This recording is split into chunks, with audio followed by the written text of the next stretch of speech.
Nagy doboz, komoly minőség, magas ár. Nagyjából így lehetne összefoglalni a G-Shock felső kategóriás vonalának, az MTG-nek az egyik legújabb képviselőjét. MTG B4000-es ennek a sorozatnak a neve. A sorozat egyelőre 2 darabból áll. A B4000-es néven említett modell az ugye sima fémszínű, a B4000B pedig egy ilyen nagyon érdekes kékes bevonatot kapott, rögtön mutatom is. Félretesztük ezeket a hatalmas dobozokat, és ki is vesztük magát a órát, hogy meg tudjam mutatni. Magának az órának az egyik legnagyobb érdekessége az az, hogy emberi és AI közreműködéssel készült, tehát egy ilyen kollaboráció volt az AI tervezés és az emberi tervezés között. Először megtervezte az ember a tokot, aztán jött az AI, finomított rajta, struktúrát módosított, ugye betáplálták az összes korábbi modellnek az adatait a történet szerint, és így sikerült aztán az AI-nak finomítani úgymond a részleteken. Végül jött újra az ember, átnézte azt, amit az AI csinált, és ebből lett végül is ez a forma, ami igazából gyakorlatilag egy klasszikus és egy igazi Casio, egy igazi G-Shock és egy igazi MTG forma. Ugye az MTG-nek azért van egy elég jellegzetes formája. Mutatom rögtön közelebbről is persze.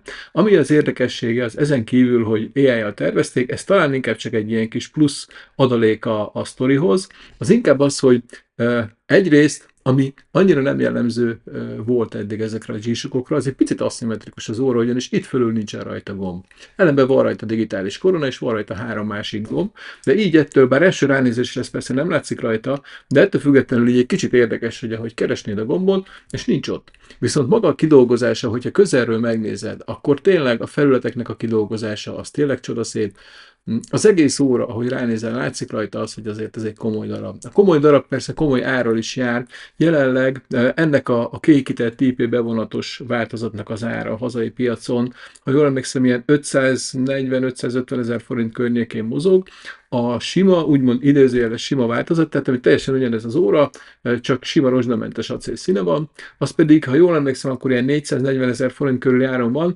Ez most 2025 végi ár. Nézd meg, hogy MTG B4000 mennyibe kerül, vagy a B4000B, és mindig kapsz friss árakat. Szóval most per pillanat ez ilyen 450-550 ezer forint közötti ár, és ha valaki megkérdezi azt, hogy jó, de hát egy G-Shockon mi kerül ennyibe, annak azt javaslom, hogy menjen el egy boltba, vegye a kezébe, nézze meg, és érezni fogja rögtön, hogy a gumiszíjnak a minősége és a finomsága és a kidolgozásától kezdve a felületeknek a kidolgozása, ezek a részletek, ha közelről megnézed, ugye itt van benne körbe egy ilyen szénszálas betét, a polírozott részeknek a polírozásának a minősége. Tehát az egész órának a minősége és a kidolgozása olyan, simán megállja a helyét ebben az árkategóriában. Ugye a tudás az a úgymond szokásos, így a felső kategóriás G-Shockok között, hát a 200 méteres vízállóság az minden G-Shocknál alap, ebbe van egy Multivent 6-os rádió vezérlés, tehát magyarul fogja a rádióvezérlőjelet, és azon keresztül pontosítja magát, illetve van benne Bluetooth modul is, tehát kapcsolódik a Bluetooth apphoz is, a Casio Watches apphoz, és azon keresztül is tud kapcsolatot létesíteni, illetve ez a G ellenálló képessége megvan, tehát az ütésállóság, a centrifugális erőnek ellenáll, és a rázkodásnak is ellenáll. Mondhatjuk, hogy mindennek ellenáll gyakorlatilag az óra. Rendkívül látványos, nagyon jól néz ki, tényleg nagyon összetett a számlapja. A funkciói is összetettek. Úgyhogy nézzük meg közelebbről, mutatom rögtön, hogy egyrészt mit tud, másrészt közelről hogy néz ki, harmadrészt pedig hogy néz ki kézen, mert azért egy G-Shocknál mindig a mérete meghatározza azt, hogy kézen mennyire lesz viselhető a hétköznapokban ezt az óra. Annyit azért hadd spoilerezzek el, hogy elég kényelmesen hordható. Ha szeretnéd támogatni a csatornát, akkor annyit kérek tőled, semmi más, csak hogy iratkozz fel a csatornára és nyomd meg a kis harangot. Ez nekem már bőven elég támogatásnak, te pedig mindig meg fogod kapni a legújabb videókat. Ha megtetted, akkor mehetünk is tovább, és mutatom az MTG B4000B modellt részletesen.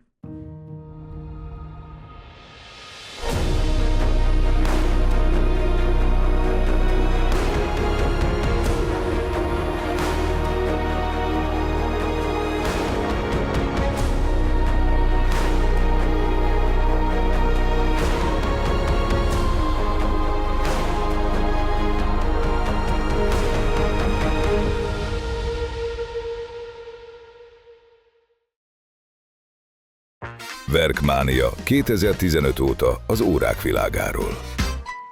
Iratkozz fel, és te is képben leszel.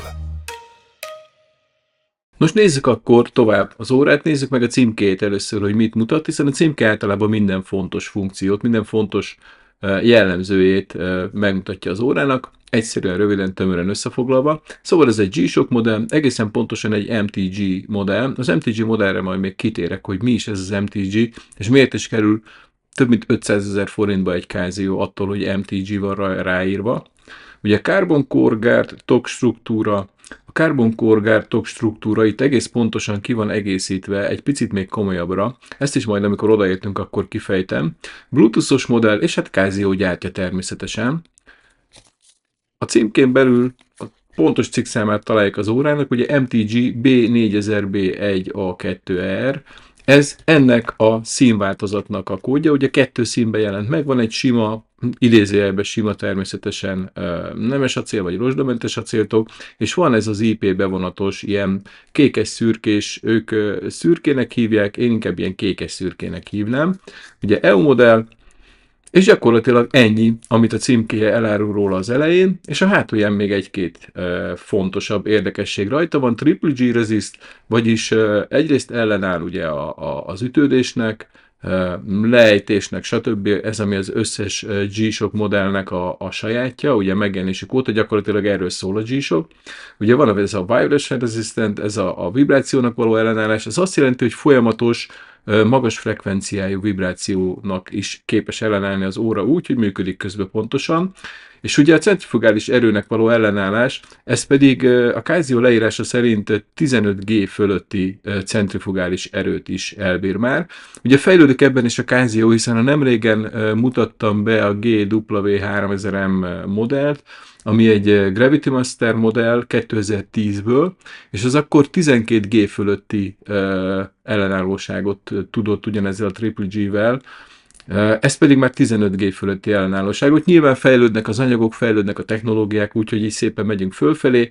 Igazából én úgy gondolom, hogy én lehet, hogy nem bírnám már ki a 15 G feletti gyorsulást, az óra viszont legalább igen, úgyhogy ez megnyugtató. És akkor a Solar Powered, vagyis ahogy mondani szoktuk, napelemes, tehát fénnyel működik, bármilyen fényképes hasznosítani. Bluetooth linkes, vagyis a Casio Watches apphoz kapcsolódik, és a Casio Watches appon keresztül is lehet az órát beállítani és kezelni, és zafírkristály az óraövege. Ugye ez egy ilyen magas átlátszóságú és nagy keménységű zafírkristály, ami ugye ebbe az árkategóriában már azért tényleg elvárás is lehet, meg igazából alap is. Super Illuminator, vagyis egy elég komoly fényerejű LED világítja meg a számlapot, és 200 méteres vízállóságú, 200 méteres vízállóság pedig az összes G-Shocknak a sajátja. Szóval most, hogy már ezt is megtudtuk, akkor nézzük már meg végre közelebbről magát az órát. Megpróbáljuk kirángatni ebből a kis tokjából, és hát ugye így néz ki. Hát elsőre is nehéz megszólalni, amikor meglátja az ember, de azt hiszem ezt a dobozt én el is fogom mindent tenni. Ne legyen itt tudva.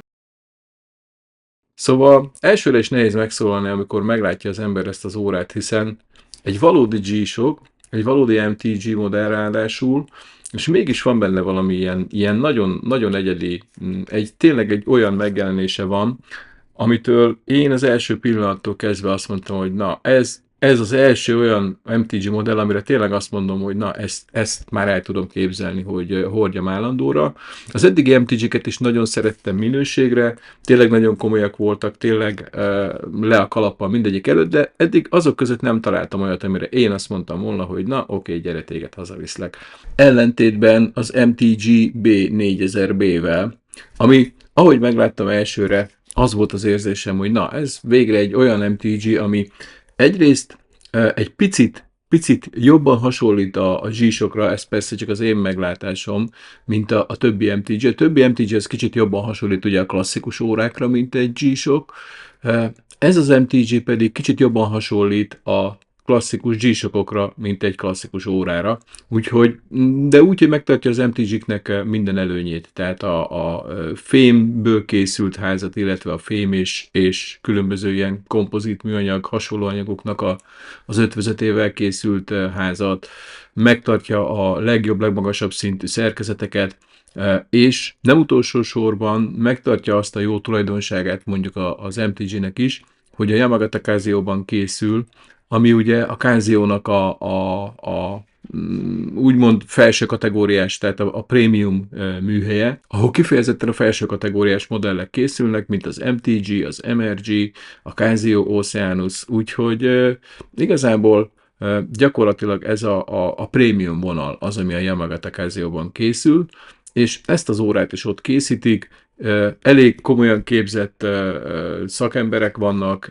kézzel készül, vagy kézzel zajlik maga a folyamat, tehát az óráknak az összeépítése, mint egy klasszikus, hagyományos órás műhelyben. A különbség mindössze annyi, hogy itt mondjuk nem egy mechanikus kaliber kerül bele, hanem egy kvarc. De azért ne felejtsük el azt, hogy azért klasszikus, hagyományos órás műhelyekben, akár Svájcban is kerül kvarc szerkezet az órákba, szóval azért ez ma már nem ördögtől való, és főleg akkor nem, hogyha egy ilyen szerkezet, ugye ez egy ilyen tough movement kategóriájú szerkezet, ami azért azt jelenti, hogy mindenképpen a legmagasabb minőségű és a legmagasabb tudású kaliber kerül az órába. Például van egy olyan funkciója ezeknek a tough movement kalibereknek, hogy folyamatosan ellenőrzik és szabályozzák a mutatóknak az állását. Tehát ha én ezt az órát most leejtem, ütődik egy nagyot, és a mutató egy kicsit elmozdul, ez folyamatosan, de sűrű időközönként ellenőrzi a mutatóknak az állását, és ha esetleg elmozdult volna ütődés vagy bármi miatt, akkor visszaállítja a megfelelő helyre, magától automatikusan. És ugye a többi, ami még mind az apró ilyen napi viselési kényelmet erősíti, az ugye a Bluetooth link, tehát a Bluetooth kapcsolata a telefonos appal, a Casio Watches appal, amit gyakorlatilag egyszer beállítod, és utána nem kell vele foglalkoznod, ő automatikusan kapcsolódik hozzá, majd beállítja a pontos időt, de ha ez nem történt volna meg, vagy nem használsz telefont, vagy nem akarsz appot telepíteni, akkor egész egyszerűen, és persze vételkörzeten belül, vagy valamelyik nagy milyen órajelsugárzó állomáshoz, akkor egyszerűen csak éjszaka automatikusan, vagy hajnaltájt valamikor automatikusan venni fogja a jelet, és ugye azt, hogy vette, itt látunk egy kis feliratot, ezt rögtön megmutatom, receiving, vagyis vétel, ezt a gombot megnyomva látjuk azt, hogy no, tehát az utolsó alkalommal, amikor próbálkozott, itt látni alul, akkor nem tudta venni a jelet. Ugye mi a németországi adónak a vételkörzetének a határán vagyunk, és hát ez gyakorlatilag azzal jár, hogy hol veszi, hol nem. Azt megfigyeltem, hogy ilyen rosszabb időjárási körülmények között, mint például, hogy most egy hónapja köd van, az ilyenekben nem annyira szereti venni a jelet, hiába, hogy itt az irodának a tájolása az nagyjából meg is egyezik ráadásul ezzel az északnyugati iránnyal. Nincs betonfal, szóval akár vehetné is, de mégsem veszi. Van, amikor veszik, van, amikor nem, a rádiós órák itt a jelet. Ez még eddig nem tudta venni, de hát ez még egy nagyon új darab, úgyhogy még egyelőre nem tudni, hogy majd jobb idő esetén fogja tudni venni. Például ugyanazon a polcon mellette levő Frogman, az rendszeresen veszi a jelet. Úgyhogy biztos múlik azon is, hogy milyen a szerkezet, meg még körülbelül 1000 más dolgon, ennek még eddig nem sikerült, de hát majd állunk elébe, hogy nézzük, hogy ezután is veszi, vagy tudja venni a jövőben. Aztán, mit kell még tudni ugye erről az óráról? Hát ami a legfontosabb, és amivel a Casio promózta, az az, hogy AI assisted tervezési folyamat volt, tehát ilyen AI által támogatott tervezési folyamat volt. Azért a Casio nem engedte el teljesen az AI rendszereknek a kezét, és azt mondta, hogy oké, valamit tervezetek, mert abból nem biztos, hogy ilyen modell lett volna. És az történt, hogy az eddigi óráknak az adatai alapján és a tervezők által megálmodott tervek alapján ráengedték az AI-t, és azt mondták, hogy oké, akkor te is javasoljál valamit, és ezekből a javaslatokból és az emberi tervezőknek a tudásából alakult ki végül is ez a forma, hiszen itt gyakorlatilag a formáról és a toknak a kialakításáról van szó. 2023年 G-SHOCK 40周年を記念した世界限定1本のコンセプトモデルが発表されました。限界を超える挑戦の象徴として AI を活用した開発手法を取り入れたこのモデルは究極ともいえる強さと美しさで G-SHOCK の可能性を切り開き、その歴史に新たな1ページを刻みました。ここで培った AI 活用のノウハウを市販モデルとして初めて採用したのが MTG-B4000 です。 MTG のコンセプトである異素材を融合した造形美を革新的なメソッドで独創的なステージへと押し上げました。開発にあたり大切にしたのは人と AI の競争です。デザインと設計を人が行い、解析やシミュレーション、モデリングの最適化を AI が行う。これを相互補完的に繰り返すことで人の感性と AI の合理性のシナジーを実現しています。ベースデザインはカーボンとメタルを融合した有機的なフォルムをイメージしました。それぞれのパーツが構造と外装デザインの役割を果たす MTG 独自の機能美を今までにない形で表現しています。 AI による解析には G-SHOCK がこれまでに培ってきた対衝撃データを活用しました。時計に加わる衝撃をあらゆる角度からシミュレーションし、設定した構造強度、素材特性に最適化された 3D モデルの生成を可能にしています。新たに誕生した異素材融合フレームと MTG 独自のデュアルコアガード構造と組み合わせることで機能性とデザイン性を併せ持つ独創的なスタイリングを生み出しています。 AI を活用した開発プロセスと同様、ものづくりのプロセスにおいても MTG-B4000 には革新的な技術が使われています。その一つが有機形状のフレームを構成する積層カーボンです。側面に見える縞模様は素材表面に装飾を施したものではなく、カーボンとグラスファイバーのシートを積み重ねたブロック状の母材を立体的に削り出すことで実現しています。裏蓋にはニムと呼ばれる成形技術を採用しました。粉末状の金属を成形することで複雑な3次元形状に仕上げています。さらにメタルパーツの仕上げにザラツ研磨を採用。職人の手で丁寧に磨き上げました。その上でヘアライン仕上げやミラー仕上げで表情を出し、金属の質感を高めています。限界を超える強さ、想像を超える美しさ、常識を超える進化、革新をもう一度。 MTG-B4000 G-SHOCK Verkmánia 2015 óta az órák világáról. Iratkozz fel, és te is képben leszel. Ugye a toknak a kialakítása ez a Carbon Core Guard tok struktúra alapján készült. A Carbon Core Guard tok struktúráról korábban már írtam. Megjelenésekor 2019 óta használja a Casio ezt a struktúrát.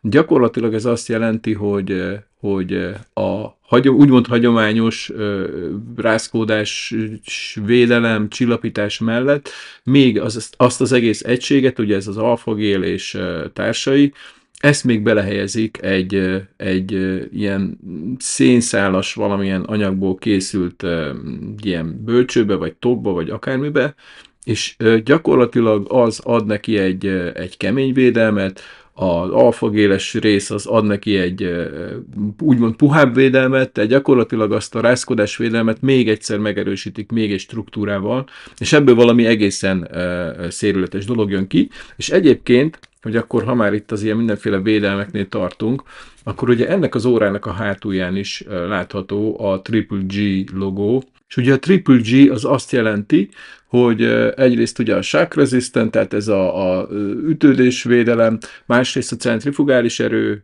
ellenű védelem, amiről már beszéltem, ugye ez a 15G feletti centrifugális erőnek is ellen tud állni az óra, illetve egész pontosan működik ugyanúgy 15G felett is, ahogy mintha mi sem történt volna, és ugye a vibration resistant, tehát egy folyamatos magas frekvenciájú rázkódásnak is ellen tud állni, és ezt az egész rendszert kombinálva a Carbon Core Guard tok struktúrával valami elképesztő védelem jön. Tehát ahhoz képest, hogy mondjuk ez egy $500,000 feletti G-SHOCK, Sunless polírral a tokon, meg amit el tudsz képzelni, meg ilyen rétegezett szénszálas anyaggal, tudom mennyire látszik, még egy picit közelebb megyünk, szóval ilyen rétegezett szénszálas anyagból készül a toknak egy része. Most ehhez képest ez az óra, ez tudja azt, hogy ha ha lejted, bedobod csak magad mellé egy rally versenyen az autóba, és folyamatosan rázkodik és ütődik, vagy felviszed magaddal a vadászgépen és pörögsz vele, akkor se lesz semmi baja. Egyszerűen működni fog tovább, mint ami sem történt volna. Valószínűleg te már régen nem leszel sehol, amikor az órád még mindig bírni fogja azt a 15G feletti erőt. És mindezt teszi olyan kivitelben, ami azért nagyon sok órának, hagyományos órának is úgymond akár a becsületére válnék.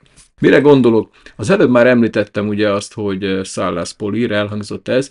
Ez a Salas Polir ez rendszeresen felmerül a japán óráknál. Van egy komolyabb diskurzus is arról, hogy most ezt igazából kikezdte el, hogy a Seiko, a Casio is használja.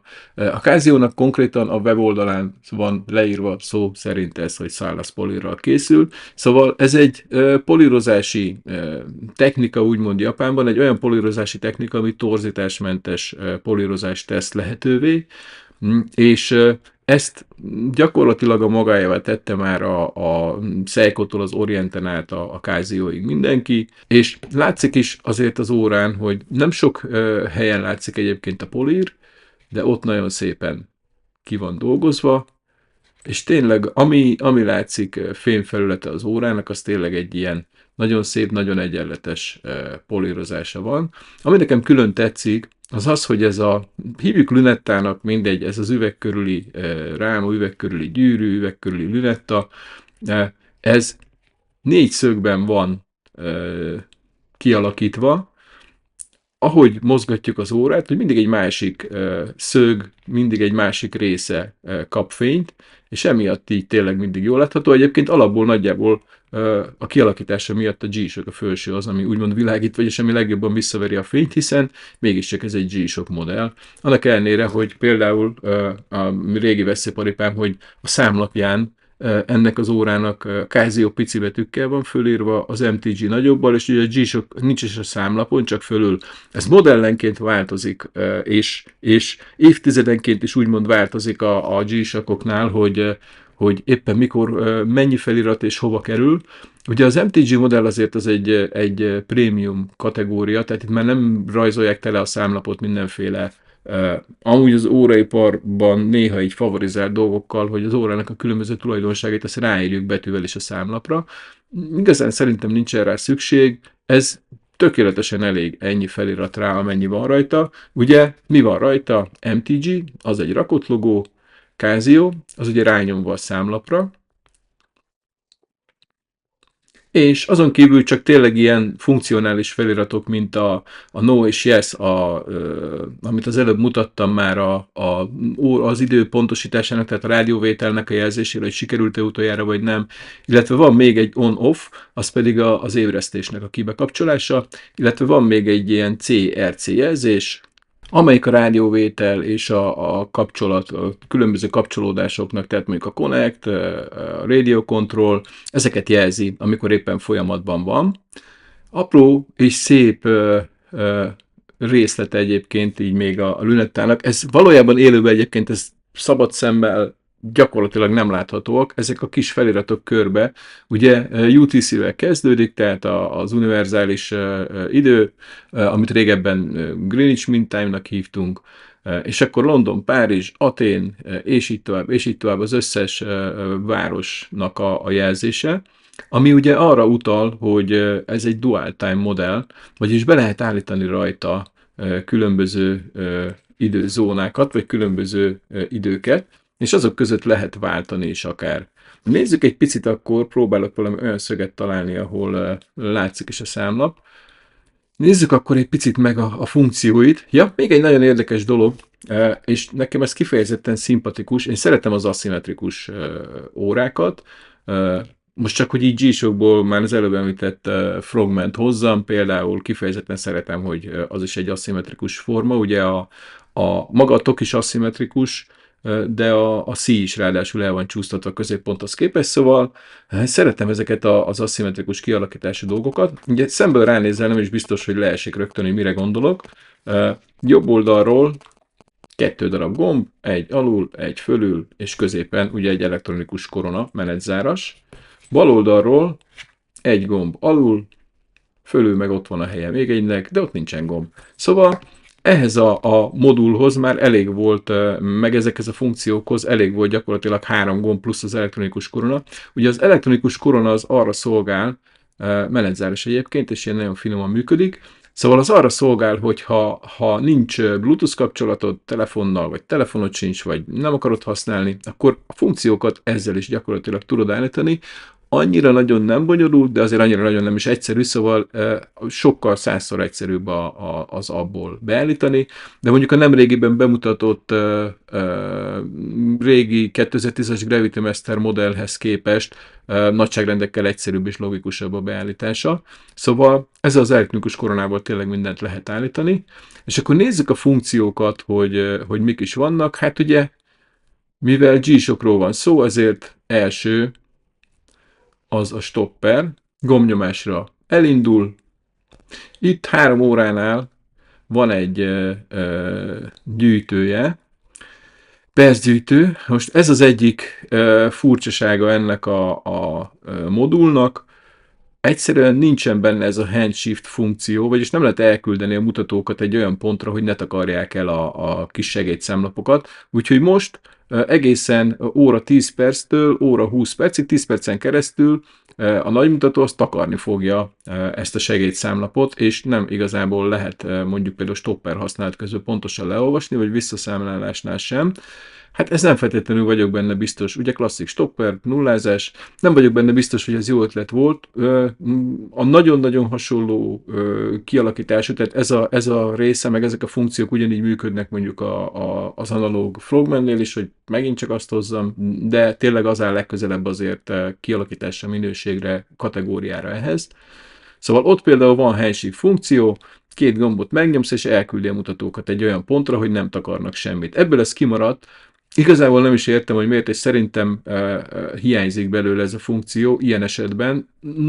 Napi használatban nem, tehát napi használatban a Frogmannél is gyakorlatilag nem volt rá szükség sose, de ha éppen valamit meg akarsz nézni, hogy éppen tényleg használni akarod, mondjuk a visszaszámlálónál ott már érdekes lehet, hogy hova van beállítva, akkor igenis számít, és igenis jó lett volna, hogyha rákerül.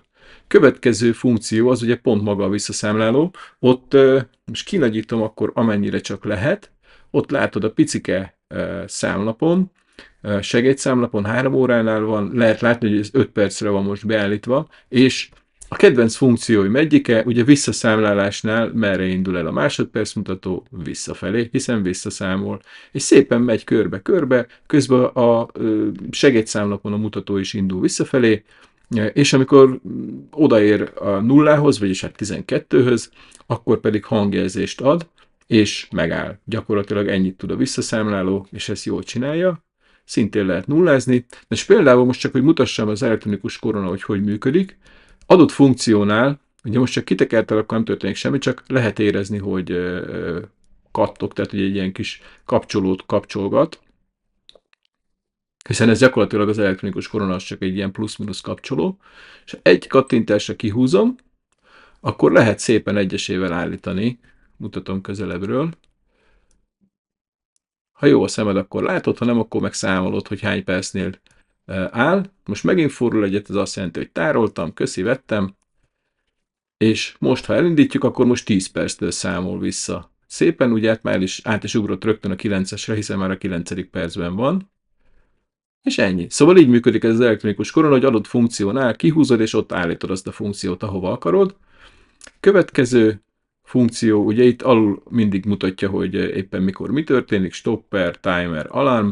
Az alarm az most itt off és on, ugye ott vannak a kis kapcsolói, és valamelyik gombbal, igen, ezzel be lehet kapcsolni, vagy ki lehet kapcsolni. Ilyenkor a mutató azt jelzi, hogy bekapcsoltam az ébresztést, kikapcsoltam az ébresztést, és itt megint csak, hogyha kihúzzuk egyet, akkor tudjuk állítani az ébresztést valahova.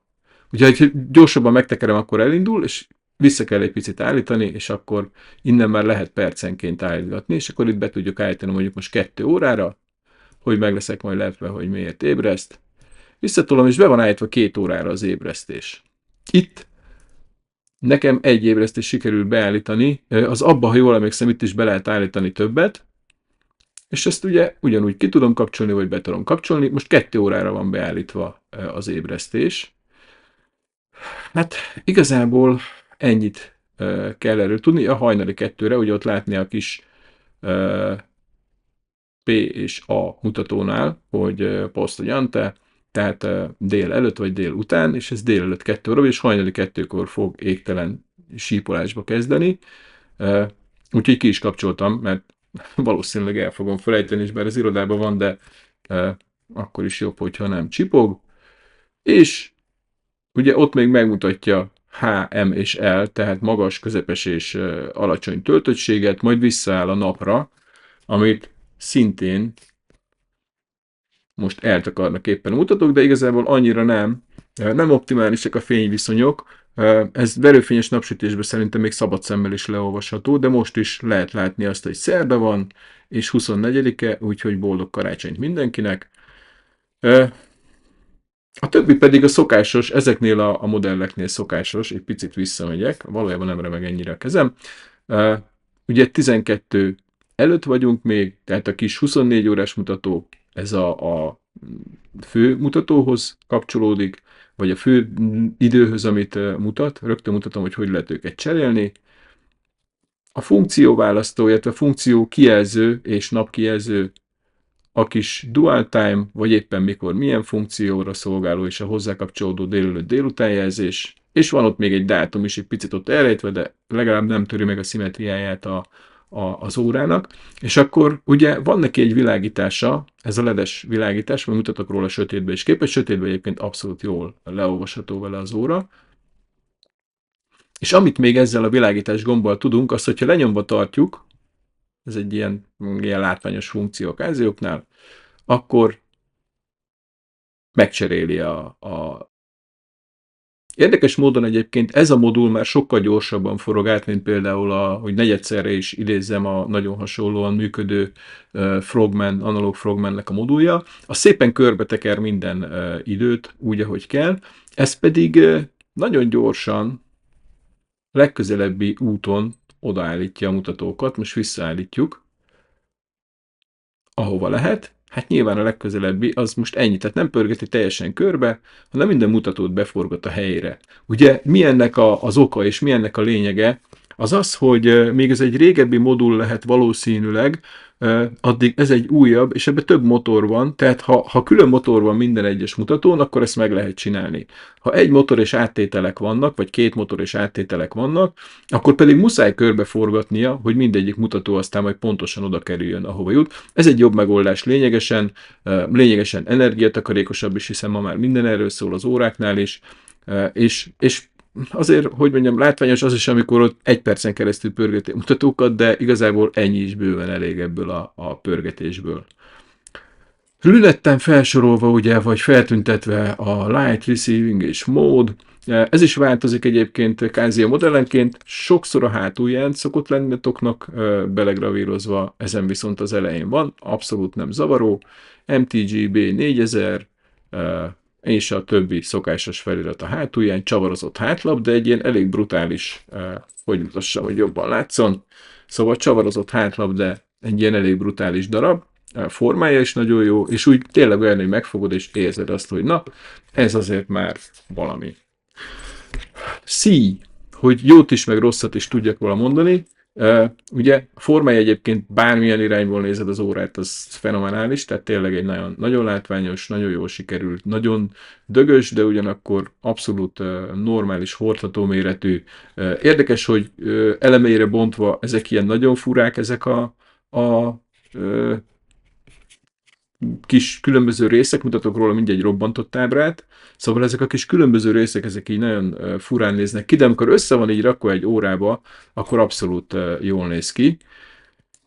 Szóval a szíjra visszatérve, nagyon sokan nem szeretik a integrált szíjakat, tehát azt a fajta szíjat, amikor az óra szíj az a tokhoz készül, és nem cserélhető más vagy univerzális típusokra, nem tudsz rá NATO szíjat tenni, és stb. Egyelőre legalábbis, majd jön a Jason Case, és gyárt hozzá valami nagyon jó minőségű fémadaptert, reméljük ehhez is.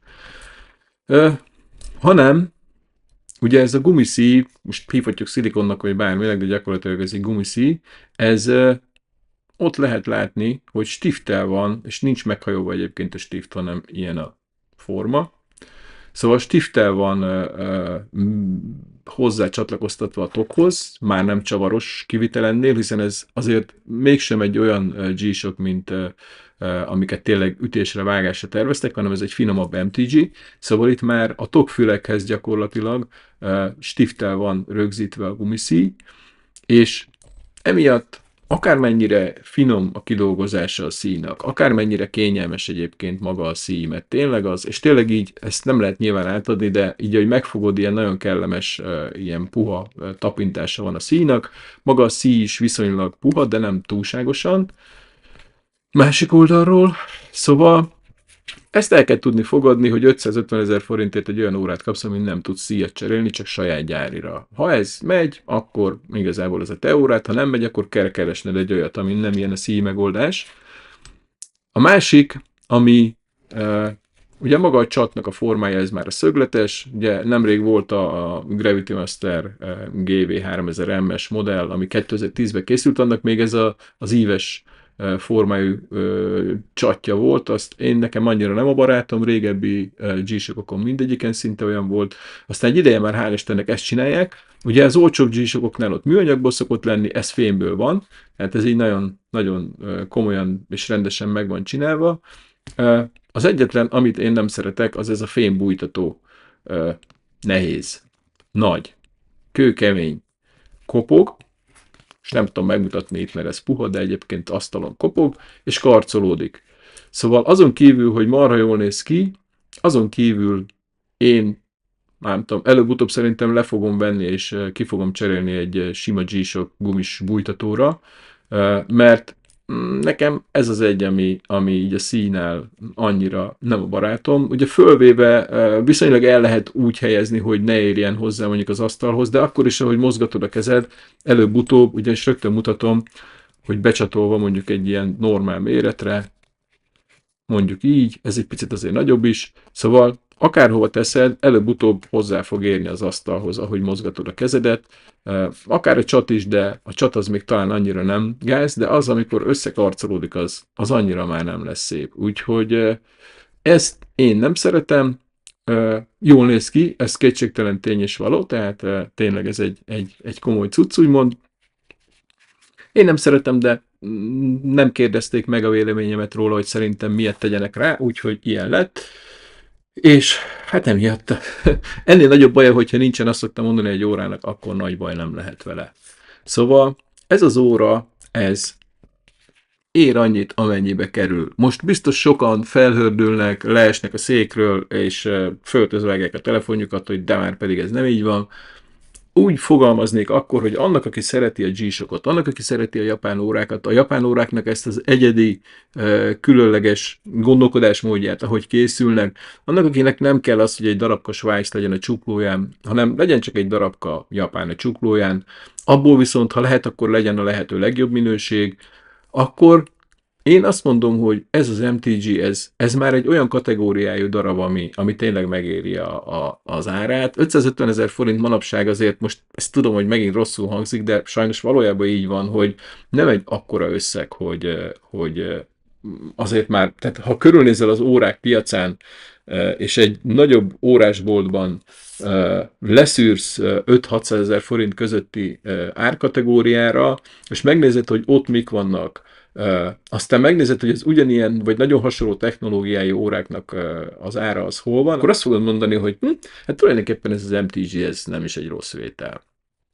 Semmiképpen nem nevezném rossz vételnek, hanem kifejezetten jó vételnek nevezném, úgyhogy azt javaslom, hogy sétálj el a legközelebbi komolyabb órásboltba, ahol esetleg elérhető az élőben is, és vedd kézbe, fogd meg, kicsit forgasd, vedd föl a csuklódra, mutatom is, hogy áll kézen, hát így, tehát teljesen abszolút kényelmesen és normálisan. Ugye itt van ez a bújtató, amiről beszéltem, hogy azért, ha így tartom a kezem, akkor simán kopog már az asztalon. Nekem ez annyira nem a barátom, de igazából látványnak viszont mindenképpen jó.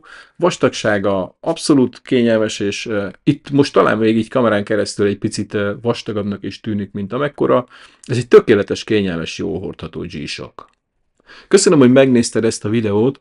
Szeretnélek emlékeztetni rá, amit az elején is elmondtam, hogy ha szeretnéd támogatni a csatornát, akkor semmi más nem kérek tőled, csak annyit, hogy iratkozz fel, nyomd meg a kis harangot, esetleg ha még nyomsz egy lájkot, és akkor abszolút boldog leszek tőle, hiszen ebből én is látom, hogy szeretitek azt, amit csinálok, a YouTube is látja, hogy szeretitek azt, amit csinálok, és így lehetőségem lesz a továbbiakban is hasonló modelleket hozni, és hasonló félórás részletességgel bemutatni, ha még valaki egyáltalán van itt most velem, ezeket a modelleket, szóval ha feliratkozol, azt megköszönöm, és jövök a többi modellel is, és mivel ma 2025. december 24-e van, mára jutott egyszerűen idő arra, hogy ezt a videót elkészítsem, ezért minden Verkmania nézőnek és követőnek és feliratkozónak, és nem feliratkozóknak is persze, áldott karácsonyt kívánok, és jövőre folytatjuk ugyanígy. Köszönöm, hogy megnéztétek. Sziasztok!